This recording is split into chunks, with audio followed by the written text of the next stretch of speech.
Now that you've created your class, it's time to add posts or assign work. Clicking on the stream is your main classroom page. Whenever someone signs in to your class, this is where it will take them. You can communicate announcements with your kids here, share things with your class, post things for just certain students to see, add links or videos that you want kids to watch. The thing is that whatever you post on your screen will not be something that the kids will turn in. They can respond to it, they can make a class comment, but none of this is interactive digital work that will produce a product when they turn it in. To post something on your stream, you just click here and start typing. Along with your comment, you're able to add something from your Google Drive, a link to something you'd want them to see, a file from your computer, or a video from YouTube. You don't have to add anything to your post. It can still be just wording. Remember when I talked about being a co-teacher on other classes? This is the part where I would be able to post to more than one class just by checking how many classes I want it to go to. You could also use this to post for each block that you have so that all of your blocks stay the same content. Once I've created my announcement, I can schedule that post for later by date and even time, or I can post it automatically.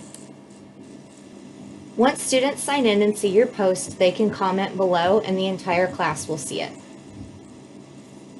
If you don't want them to post, you can always change that setting. Classwork or stream, students can post and comment, and you can turn that off so where only teachers can post and comment, but that's up to you.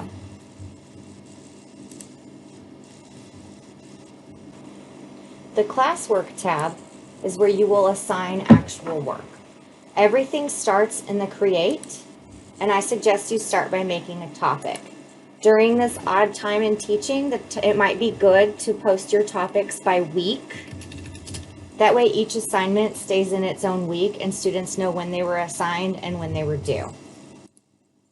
I can add a topic, and now whatever I post will post under that topic. So I can create an assignment, a quiz assignment, which is the same thing as a Google form, a question.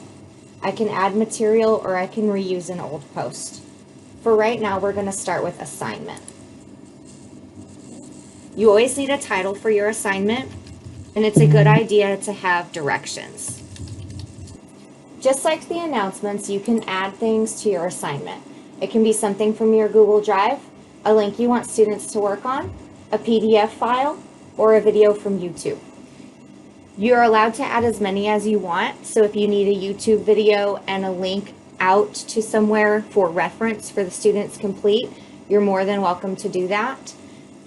From your Google Drive, you can add a template of work for the students, which I highly suggest, especially at the beginning when they're learning how to post. That way they have a sheet handed to them and all they have to do is fill it out. The best way to do that is to create your template beforehand. That way it shows up in your most recent. So here is my Google Classroom work that I created for the students, and I can add it.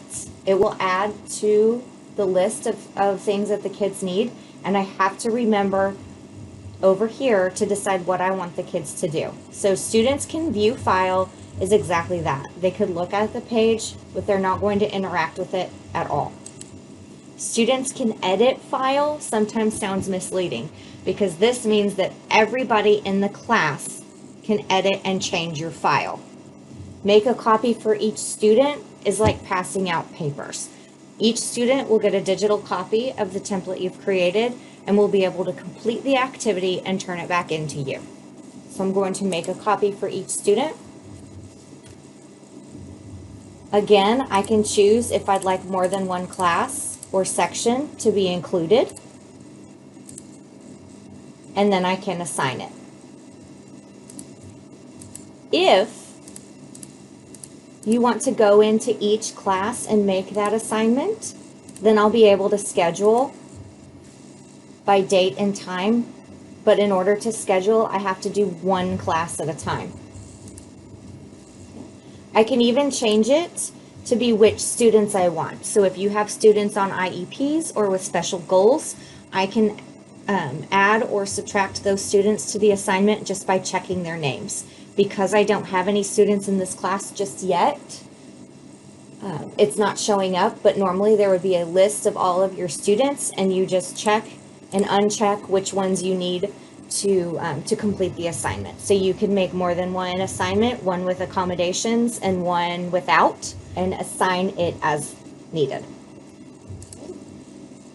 Due dates. For right now, it's a good idea to put a due date a week at a time so that students are aware when something is late or needs to be turned in. And it's also a good way to document who's been working and who hasn't. Once finished, I can hit assign.